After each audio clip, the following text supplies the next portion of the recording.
Shalom, giving all praise to the Heavenly Father, Yahweh, Bahasham, Yahweh Shai, Bahasham, Racha HaKodash. Double honors to the apostles and elders at Great Millstone who rule well. Peace and salutation as always to the elect. And I wanted to go ahead and get into the book of Genesis, the 30th chapter, dealing with Judah. All right, and this is the beginnings of basically the line, all right, which would eventually birth great men within the nation of Israel, and mainly, all right, who the world ignorantly calls Jesus Christ, which his Hebrew name is Yahweh Shai, all right, who is the head, all right, of our nation, all right, and Judah is the head tribe of the nation, all right, and I wanted to go ahead and read through that because I was reading through the book of Ruth, and it led me back to the studies that I had, you know, basically when dealing with Genesis, the 38th chapter, with the tribe of Judah, which tribe I'm from. Now, when you follow the narrative of the Bible, it deals with a specific, all right, gene, a specific, all right, chosen line, starting with the family line of Adam, all right, and then you had Abel, who was slew, all right, and then you go down, all right, you had Seth, Enos, all the way up, various other great men. Okay, Noah, all right, but eventually it came down to Abraham, Isaac, and Jacob, all right, and Jacob had 12 sons, all right, out of that 12, two, all right, were actually his grandsons, all right, who received inheritance amongst the 12 tribes, and, within those tribes, there were particular tribes chosen for particular reasons, all right, and when you understand the tribe of Judah, all right, which means basically, let's go ahead and look it up. All right. Yahweh da, all right, praise. All right, Yahweh praise. All right, praise Yahweh. Or da is basically the water, thanks. All right, so Yahweh gets praise, all right, for what he has done and what he will do through the tribe of Judah. Okay, and if you don't know, now you know, the so-called Negro, all right, here in America and scattered throughout the earth, that's the head tribe. That's Judah. You have a lot of Israelites speaking this madness that we don't know who the 12 tribes are. If you an Israelite and you can't see that the so-called Negro is the tribe of Judah, then something is completely wrong with you and your spirit is off, man.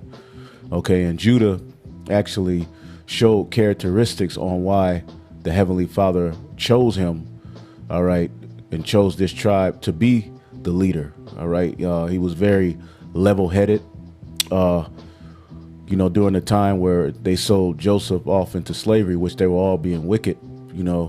Judah was the one who stepped up and said, let's not kill him, because there was a plan.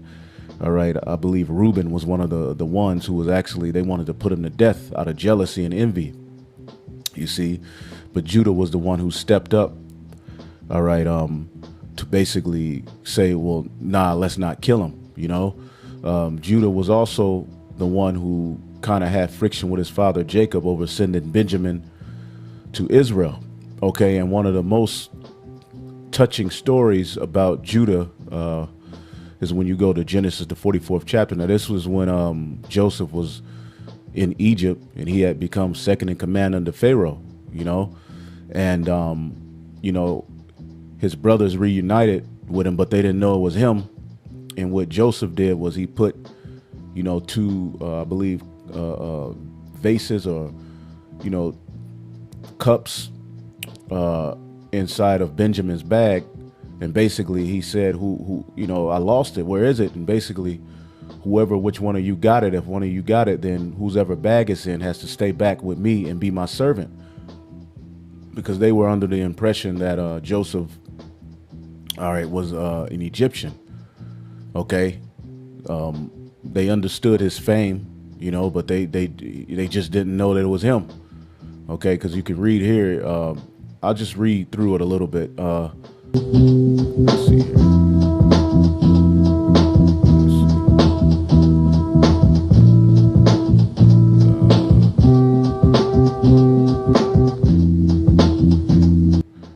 Yeah, I just started at 12. It says, and he searched and began at the eldest, all right, and left at the youngest, and the cup was found in Benjamin's sack. Okay, the cup was found in Benjamin's sack. All right, and they rent their clothes because basically Joseph had a little game. He was messing with them. You know, it's basically like whoever has the cup, which he placed the cup in Benjamin's bag, is like basically, you're gonna have to be my servant. All right. Now, this is a very moving story when you keep reading down. And it's here it says, and Judah and his brethren came to Joseph's house, for he was there, and they fell before him on the ground. And Joseph said unto them, what deed is it that ye have done? What ye not that such a man as I am certainly divine? You see, messing with their mind. And Judah said, all right, what shall we say unto my Lord? What shall we speak? How shall we clear ourselves? God, and this is Judah speaking up. You see, he's at the forefront. He's basically being a leader. Okay. It says, God hath found out the iniquity of thy servants. Behold, we are my Lord's servants, both we and he also with whom the cup is found, because they made a promise to Jacob, basically that Benjamin, which was his youngest son, will return back safely. So he's like, damn, if we go back, all right, to our father and we ain't got Benjamin, I'm going to catch hell, because Jacob, all right, likened Judah into the leader. So he knew he was going to catch the most flack, man. So when you keep reading down, and he said, God forbid that I should do so, but the man in whose hand the cup is found, he shall be my servant. And as for you, get you up in peace up unto your father. So basically, he was acting as if he was going to keep Joseph. It says, then Judah came near unto him and said, O my Lord, let thy servant, I pray thee, speak a word in my Lord's ears, and let not thine anger burn against thy servant, for thou art even as Pharaoh. See, they understood his rank, all right, within Egypt, man, which he was an Israelite. Okay. But, there's a story of Joseph, basically being sold into slavery. You can read up on that on your own. It says, my Lord asked his servants, saying, have ye a father or a brother? All right. And when you keep reading down, basically, Judah does something very spiritual here. All right. Okay. So verse 32 says, for thy servant became surety for the lad unto my father. All right. Speaking of Benjamin, saying, if I bring him not unto thee, then I shall bear the blame to my father forever. Okay. He didn't want to bear that blame, man. Now, therefore, I pray thee, let thy servant abide instead of the lad bondman to my Lord. So basically, he offered himself up, man. He offered himself up. All right. To bear the sins of Benjamin, man, which is symbolic of what Yahushua would do. All right. When he came, all right, and offered himself up for the sins of the elect of the nation of Israel, man. OK, it says, and he let the lad go up with his brethren. It says, for how shall I go up to my father and the lad be not with me, lest peradventure I see the evil that shall come upon my father. All right. So basically, he offered himself up. Now, this act led to basically Joseph. What did it say? Then Joseph could not refrain himself before them all and stood by him and cried. You see, his integrity and him, because he was, he had to have some sort of feelings. But if he was in his feelings, basically prophecy wouldn't have been fulfilled. So he had to go into that slavery. All right. Now he's in front of him and he's looking at his brothers who did that to him, and he's playing a game with him. But he sees the act of Judah stepping up. OK, and basically saying, no, let me be punished for the sins of my little brother. Let him go free. That's what Yahushua did for us as a nation, man. All right. It says, then Joseph could not refrain himself before them all and stood by him and cried, saying, every man go out from me. And there stood no man with him while Joseph made himself known unto his brethren.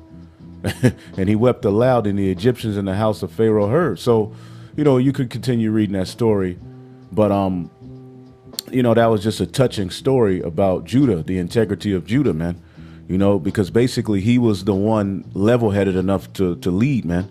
Levi was hot-headed. Simeon, was hot-headed. Reuben lay with his father's concubine, because technically Reuben was the firstborn. All right. But ultimately things happened in which made the tribe of Judah, the head tribe, okay? And that's ultimately where the priesthood will lie, okay? When you get Genesis, the 49th chapter, or in the 10th verse, Jacob is telling his sons, this verse 10, it says, the scepter shall not depart from Judah, okay? And the scepter is authority. The scepter represents authority, okay? Nor a lawgiver from between his feet, all right? Meaning he would be the one to teach the people. That's why the Lord said, all right, happy are the feet of them who bring it, all right, glad tidings. That's why Yahushua washed the feet of his disciples, man, okay? Because the lawgivers, all right, ultimately will start under Judah, okay? In the priesthood of Melchizedek, all right, is going to come through who the world ignorantly calls Jesus Christ, man, who is from the tribe of Judah. All right. He's the offspring of David, which is what this story, when we get into Genesis 38, is ultimately the beginning of, man. OK, starting with going all the way back to Adam. All right. But within, the tribes, you had particular tribes chosen. All right. It says, nor a lawgiver from between his feet, meaning the priesthood would be from Judah. Now, in the story, Moses, all right, and Aaron were ultimately Levites, all right? But the tribe of Judah, all right, will be the beginning of the priesthood that would lead to eternal life, man, under the order of Malak Tazadaq, Yahushua, man. With King David being the head of that church, it says, until Shiloh come, and unto him shall the gathering of the people be, okay? Which is speaking of who the world ignorantly calls Jesus Christ, man. So the gathering of the Israelites will come under him, all right, not under the Levitical priesthood. Now, also we have Psalms 108 and 8. Gilead is mine, all right. Manasseh is mine. Ephraim also is the strength of my head. Judah is my lawgiver, okay. And this is David speaking ultimately of when he had taken authority. Now, let's see here. We got that. So let's go ahead and get into the book of Genesis 38, in which you got a lot of people who approach the Bible with this high and mighty, everything must be perfect mentality. Well, and then a lot of people who see us, they say we're rough and, there's no way we can be the children of God. We're abrasive. We're angry. But when you read the story of the tribes, when you read the Bible, man, it's actually very, very much, what this world would say, tacky and it's just not your average everyday perfect story, man. It's all over the place. There's things happening that you'll be like, damn. Okay, and that all presents itself within the story of the head tribe, man. It came out of a dysfunction, man. All right, even look at King David. Look at his story. It was cutthroat, man. King Solomon, he came from what technically, according to the law, was an adulterous union, man, between David and Bathsheba. All right. But the Lord just had mercy. So we're going to go ahead and get here. Genesis 38:1. It says, and it came to pass that Jehoiada, Judah, went down from his brethren and turned into a certain Adulamite whose name was Hira. So the story starts off with Judah, all right, going and getting a heathen woman, and that sentiment is still in Judah unto this day. That spirit is still in Judah unto this day, man. All right. It's just funny that the story starts off, all right, with him, getting a woman, man. All right. Of the heathen nations. OK, it says, and Judah saw there a certain Canaanite whose name was Shua, and took her and went unto her. So Judah is just, all right, boning, man. He's just getting women, man. Okay, he's just getting, and he got him a Canaanite woman, Dulamite, which that was most likely a Hamitic nation. All right, that came from one of the sons of Ham. All right, so this time he got him a Canaanite whose name was Shua. All right, and he took her and went unto her, man. Okay, and Shua, I remember looking it up. I believe it means wealth. Yep, Shawai. All right, wealth. So this woman, all right, who Judah laid with, this heathen woman, her father, all right, whose name was Shua, was basically wealthy, all right, in which, if a father is wealthy, he's going to break his daughter off, okay? So Judah went and got her, okay, and laid with her, man. all right? And Judah is known, all right, for getting women and getting money out of them, man. All right, just little things to acknowledge in the spirit. I mean, the story is the story, but these things could all be tied into today. But that's only for those who have ears, because you got a group saying that we don't know who the tribes are. So I guess we don't know who Judah is anymore. All right. It says, and she conceived and bare a son and called his name All right. And she conceived again and bare a son and called his name Onan. And these were Israelites. Okay, they were from the tribe of Judah because their father was from the tribe of Judah. The fact that she was a Canaanite did not take away from that fact, man. It says, and she yet again conceived and bare a son and called his name Shelah, all right, and he was at Chezeb, all right, when she bare him. And Judah took a wife for his firstborn, whose name was Tamar, okay. So this is where Tamar comes into the picture, which is a very big figure within this whole story, man.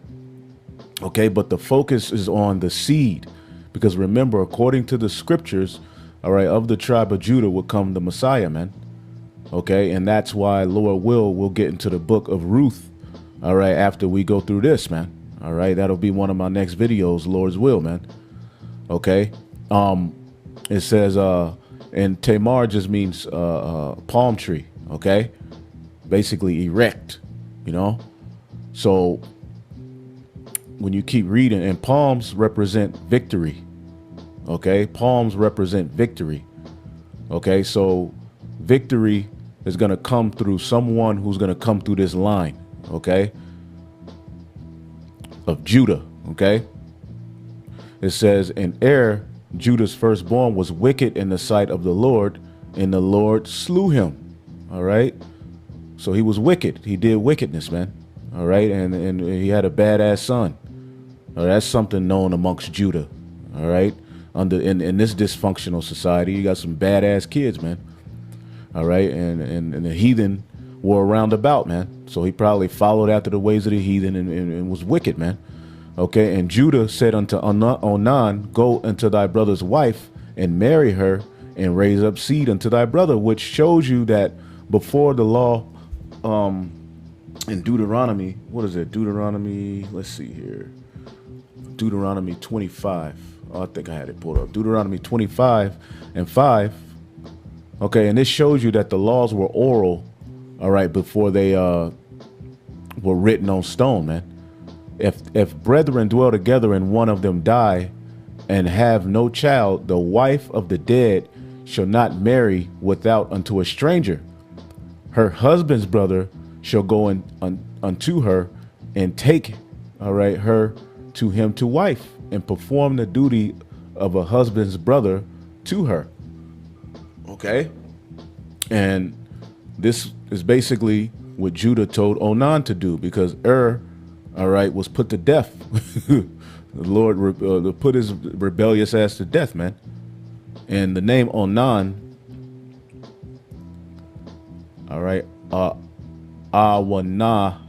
Awanan basically means strong, okay? I like to look up names too, because that tells you things about the story as well. But for the sake of time, let's just keep going. It says, and Onan knew that, all right, seed should not be his, that the seed should not be his, because basically he's raising up the house of his brother who was put to death, all right, according to, at this time, tradition, but law, all right? And it came to pass when he went into his brother's wife that he spilled, all right, it on the ground, lest that he should have seed into his brother, man. Okay, so he did, basically, he disobeyed the law, man, and he pulled out. And you know Judah is the king of pull out, man. And there's actually a name, a phrase for this term. It's called, let's look it up, coitus interpretus, I believe.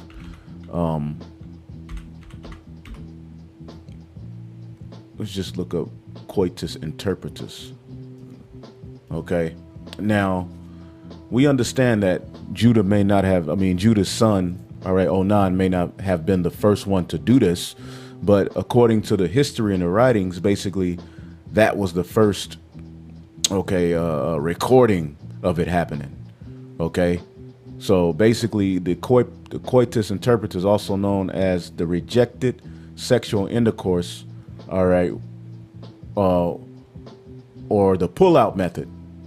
It is a method of birth control in which a man during sexual intercourse withdraws his penis from the woman, all right, to orgasm and ejaculation, and directs his ejaculate away from the vagina in effort to avoid insemination. So there you go. All right, they call it coitus interpretus. All right. Now it says, perhaps the oldest documentation of the use of the withdrawal method to avoid pregnancy was the story of Onan in the Torah. All right. So the Israelites started everything, man. All right. Now, I'm not saying that it never happened before him. It's just the first time it was recorded. OK, just, you know, it's a little facts. Now, going back to the story. OK, so this thing that he did. All right. He didn't obey the law. He was supposed to raise up seed to his for his brother. All right. And the thing which he did, verse 10, displeased Yahweh. Wherefore he slew him also. So here's Judah with two, all right, dead children, man. You know, and that's one of the things that Judah goes through even to this day. Children getting shot all up in the head, you know, all of the tribes. But Judah, you go through that a lot, man. OK, it says, and the thing which he did displeased the Lord, wherefore he slew him. All right. Now, verse 38 says, verse 38 and 11 says, then said Judah to Tamar, his daughter-in-law, remain a widow, because remember, she was chosen for his son. OK, but the son was put to death, and then the other son laid with her. OK, but he pulled out, so he was put to death.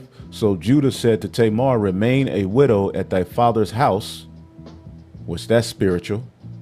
All right, because Israel will be likened unto a widow in the scriptures, OK, who needed mercy. It says, till Shelah, my son, be grown. So he's like, so when Shelah grows up, basically, I'll give him to you and he'll perform that duty, because it's basically the next closest to kin that would do that, which when you read the story of Ruth, OK, Boaz, he was the second. All right. But the first, all right, who was closest to kin denied, because basically he was like, I got a household. I can't take this wife unto me. So Boaz basically performed the duty. All right. And brought forth Ruth into his house and made her his wife. OK, and then the royal line was able to continue. And that's the beauty of these women who were chosen for these vessels. They are vessels chosen to bring forth, OK, the righteous seed, mainly the Messiah, man.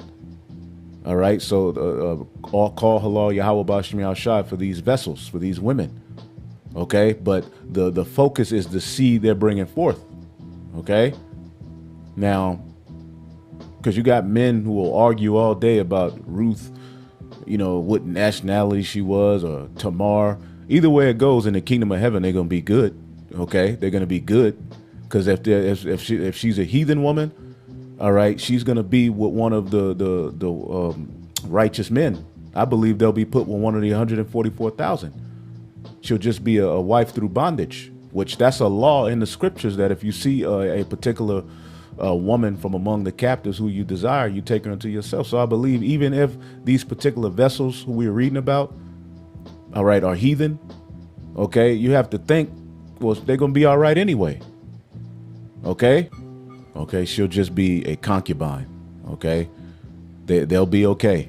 All right. They won't have the blessings that our Israelite wives will have, but they'll still be blessed, man. OK, because a concubine is basically a wife through bondage, man. OK, so they get to enjoy some things of your kingdom, but they don't get to enjoy it on a level as an Israelite woman. And that's all right. That's even a blessing, because contrary to popular belief, we're not going to just be, you know, have these sex slaves hanging up somewhere and you go pull them off and they bleeding. And, you know, what man wants a woman bleeding? You ain't going to treat the woman you land with, or you ain't going to have her bathe in the oils. All right. You ain't going to have particular smells. I want you to smell like this. I want you to put this on. You know, this stone reminded me of you. Hey, as they say, it ain't tricking if you got it. All right. It's going to be in righteousness in the kingdom of heaven. And what man doesn't want to, you know, bless his woman with things. But ultimately, it's gonna the Israelite woman is gonna be the top woman, man, in the planet Earth. Okay, I just wanted to throw that out there because you got people with this women thing. They lose their marbles, man.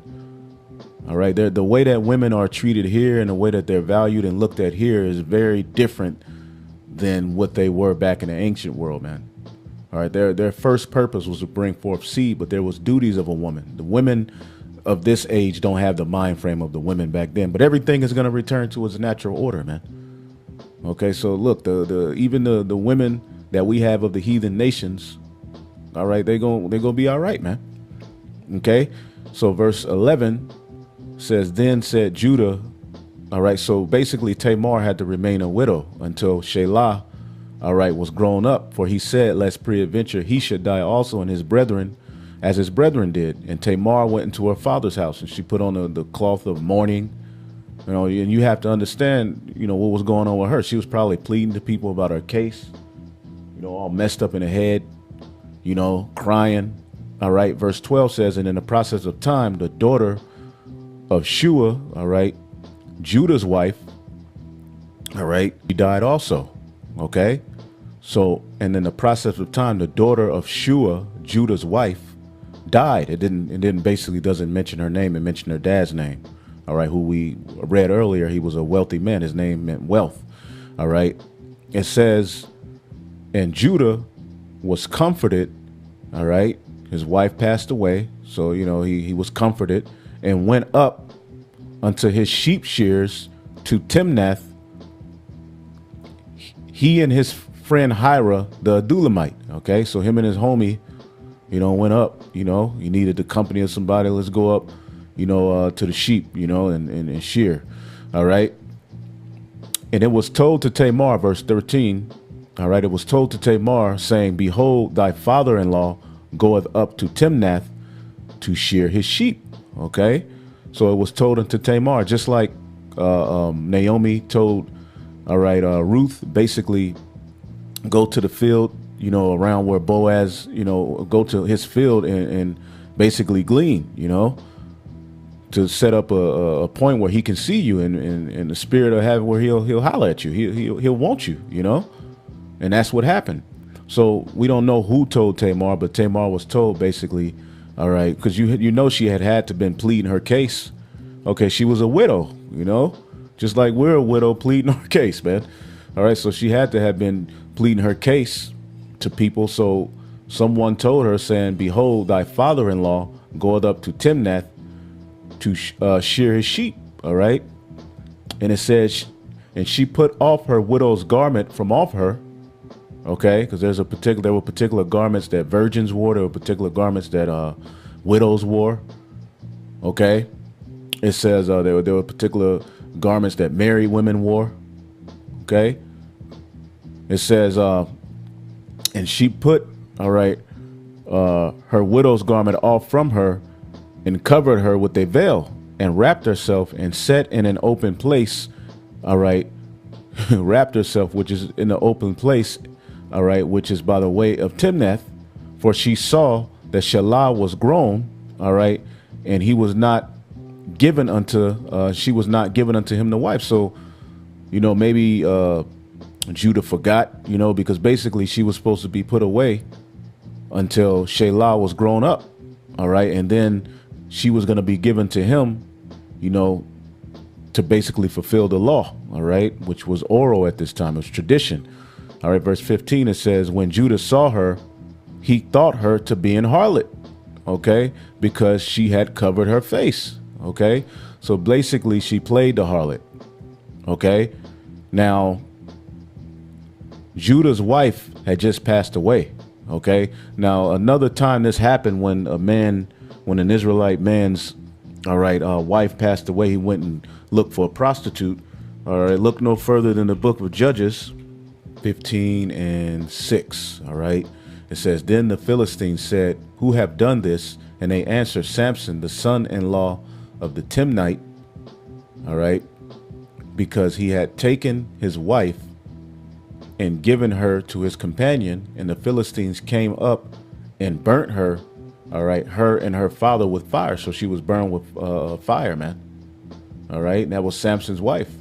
And Samson said unto them, though ye have done this, yet will I be avenged of you. And after that, I will cease. Okay. So that his wife was put to death. All right. But when you read the very next chapter in the first verse, it says, then went Samson to Gaza, all right, and saw there an harlot and went in unto her. Okay. So, that may have been a custom, that when men's wives died, they went and got harlots, man. Okay. Now, also, when Abraham, when his mother died, he was comforted, all right, by laying with Sarah, man, in the tent, all right, on the first night. All right. This is the Bible, man. All right. You got to have a grown up adult mind to really, really get into the Bible. OK, got to be mature in the Holy Spirit, man, because the Lord is on a whole nother level than you think, man. OK, so going back to Tamar, she's dressed, basically in a harlot's attire, and Judah saw her, OK, and thought her to be an harlot because she had covered her face. All right, because basically she didn't want him to see who she was. OK, and she had a plan. All right. And it says, and he turned unto her by the way and said, go to, I pray thee, let me come in unto thee. So, just like Judah always, wiggling around the earth, finding box, this is wherever Judah go, he can, find some box, man. All right. The so-called Negro. All right. All of the tribes, of course, but the so-called Negro, Judah, man. All right. He got it with the women. All of the tribes do, but Judah got it, man. Okay. And he's going around the earth, basically, and to this day, just laying, all right, in different women, man. Okay. Now, the book started out, with him laying with 2 women. Okay. And now he's looking for some more because his wife passed away. All right. So it says, and he turned by her way and said, I pray thee, all right, let me come into thee. See, this is the line of the Messiah, man. You see, it's not this perfect love story that everybody would love it to be and act like it is, man. It's raw, it's rough, it's rugged, it's rough around the edges. Okay, all situations work technical according to the law. And the Lord basically is telling a beautiful story, man. All right. So it says, for he knew not that she was his daughter-in-law. All right. Because remember, she was married unto his son. OK, it says, and she said, what wilt thou give me that thou mayest come unto me? All right. So, I mean, how much money you got? You got to pay to play, what's happening. All right. And he said, I will send thee a kid. All right. From the flock. And she said, will thou give me a pledge till thou send it? All right. She was probably smelling good. So she had another plan, man. She like, give me a pledge. All right.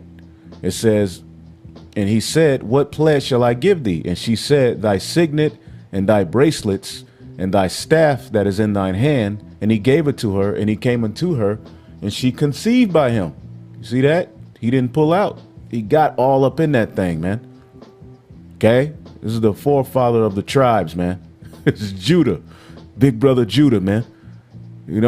He got it. Okay, so he went into her, and basically he thought he was laying with a harlot, right? He paid for some snatch. Even furthermore, okay, he gave him basically his bracelets, man. And them things had to be nice. Judah loves the stones. His staff, those things staffs were very important in the ancient world. That was basically an everyday thing. There's benefits to walking and having a staff. To your posture, you can use it as a weapon if you run into a situation. Staffs were the in thing back then, man. So his had to have the rubies around it. We're going to return to our culture, man. We're going to return to all of that. All right. So he laid into her and she conceived, man. He got her pregnant. Okay. He laid with what he thought was a prostitute, man, which is something that's been going on for ages. Here it is. Even prostitution is going on now, but you Israelites get all bugged out of your mind when it's talked about. prostitution has been around. They call it the oldest profession, man. Goodness gracious, man. Here we're reading in Genesis, and harlots are around, man. It said he thought she was a harlot, right? So that had to be something he knew about. Now, it's not the preferred way of marriage, but it happens, man. Okay? There were particular women who were basically looked at as cast-offs, all right? And basically for survival, they had to turn to prostitution, man. Hey, you can look up documentaries. That's going on. That's been going on for ages, man. It's going on right now in particular countries. It's going on here in America. That which is then is now, man. There's nothing new under the sun, and there's nothing happening outside of the order of Yahweh Ba'Shem Yahweh Shai, man. Prostitution has been a part of natural economy forever, man. Goodness gracious, and we're reading about it. Now you could say, well, he didn't technically lay with one. Well, he thought he did because that's something he had knew about. You know? Damn. The easy way to go about it is to say, because I don't like prostitutes. But that don't mean it ain't happening, and particular men who are held in high regard didn't have them. We just read about 2. All right, anyway. All right, Genesis 28 and 21. It says,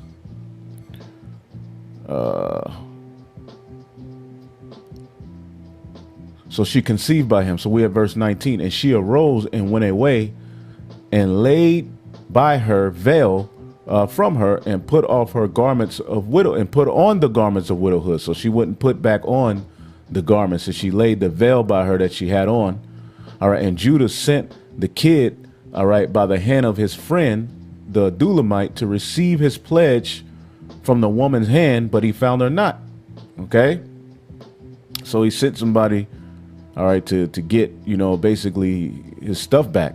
And then, all right, he asked the men of that place, saying, where is the harlot that was openly by the wayside?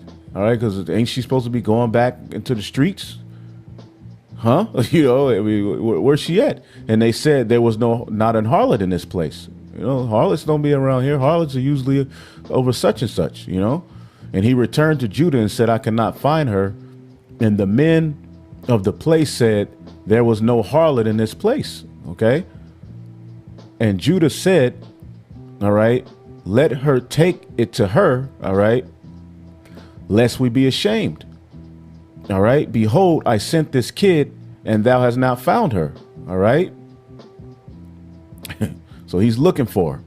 All right. And it came to pass, all right, about 3 months after that, it was told Judah, saying, Tamar, thy daughter-in-law, hath played the harlot. And also, behold, she is with child by whoredom. All right. And Judah said, bring her forth and let her be burnt, which is basically a fulfillment of the law, showing you that the law was oral. All right. Leviticus 21 and 12. All right. Leviticus 21 and 9. It says, and the daughter of any priest, if she profane herself by playing the whore, all right, she profaneth her father, and she shall be burnt with fire. Okay. So showing you the law was oral, man. Okay. It was just a way that they were supposed to be, man. Okay. Which we slipped further and further away from that, since the fall of Adam. Okay. So he said, bring her forth that she be burnt with fire. All right. When she was brought forth, because he didn't know, all right, that basically it was her that he laid with. He didn't know that was his seed inside of her. Okay. It says, and when she was brought forth, she sent her to her father-in-law, saying, by the man whose these are, I am with child. And she said, discern, I pray thee, whose are these? All right. The signet and the bracelets and the staff, man. All right. So once she was brought forth, she brought forth her cause, which, look, I have your staff, I have your bracelets, I have your signet, which we know those was beautiful, might I add. And he was like, oh, shit, So she played basically the Lord put the spirit on her to play the harlot so that she can, he can lay with her. But the Lord had it to where she conceived, man. All right. And brought forth seed. you know, but she was, remember, she was promised, all right, unto Judah's, all right, third son. Okay. But it says, and Judah acknowledged them and said, she hath been more righteous than I, all right, because I gave her not to Shelah, my son, all right, and he knew her again no more, all right. So basically, he was supposed to, you know, put her with, you know, his son Shelah, but he didn't do it for whatever reason, you know. So the Lord put the spirit on her to get it done herself, but by Judah, man. Okay. So he was like, damn, she got me. I can't even be mad, you know. It says, and it came to and it came to pass in the time of travail that behold, twins were in her womb. Okay, twins were in her womb. Okay, and it came to pass when she travailed that the one put out his hand, and the midwife took and bound upon his hand a scarlet thread, saying, this first, all right, this one came out first. So basically, she put a scarlet thread on the, you know, on the wrist of the one who put out his hand first, because they were going to be twins. So they wanted to, you know, discern between which one was which. So that's how they was going to discern. Okay, and it says,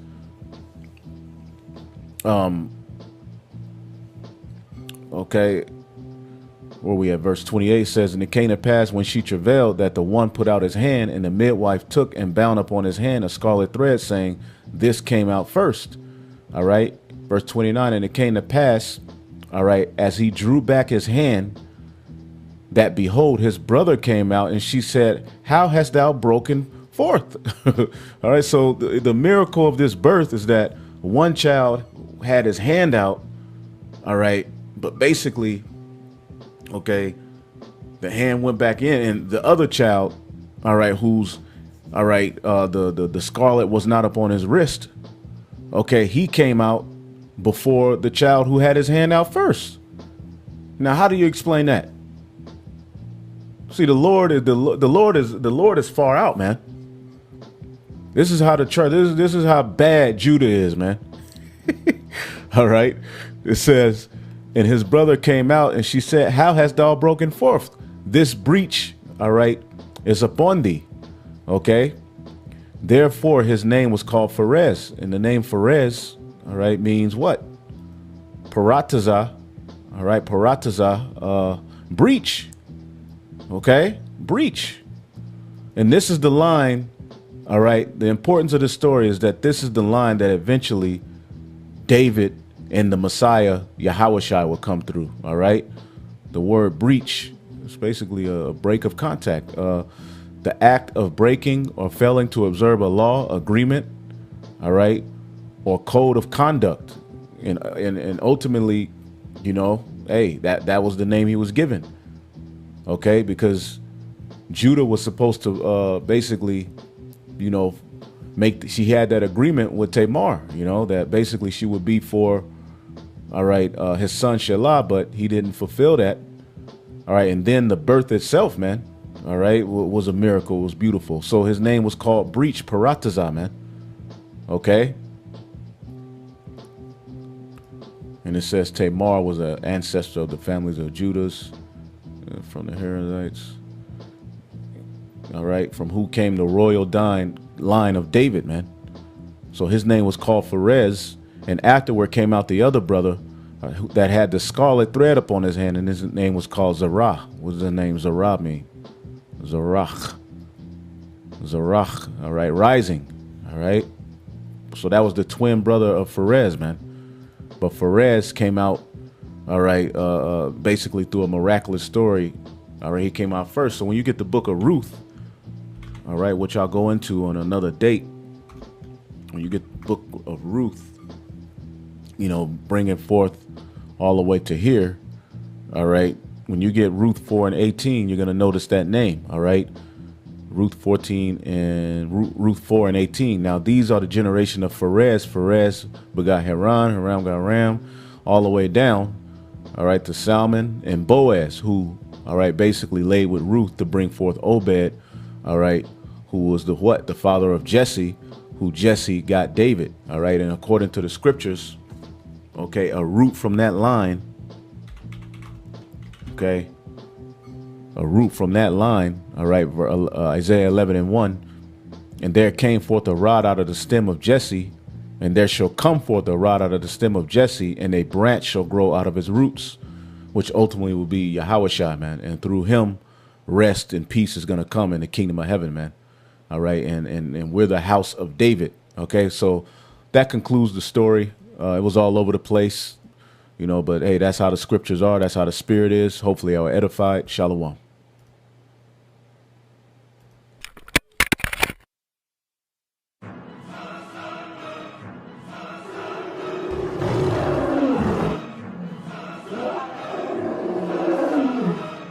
I said, ye are gods.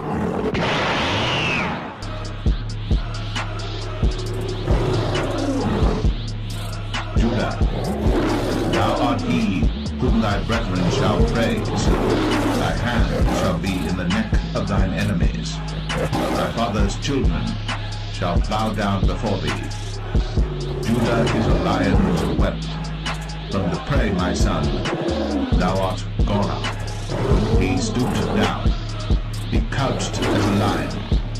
And as an old lion, who shall rouse him up? The scepter shall not depart from Judah, nor a lawgiver from between his feet, until Shiloh come, and unto him shall the gathering of the people be. Who shall rouse him up? Who shall rouse him up? Ye are gods. I said, ye are gods.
We can tell when something is, we can sense it. How do you think we survived for 400 years?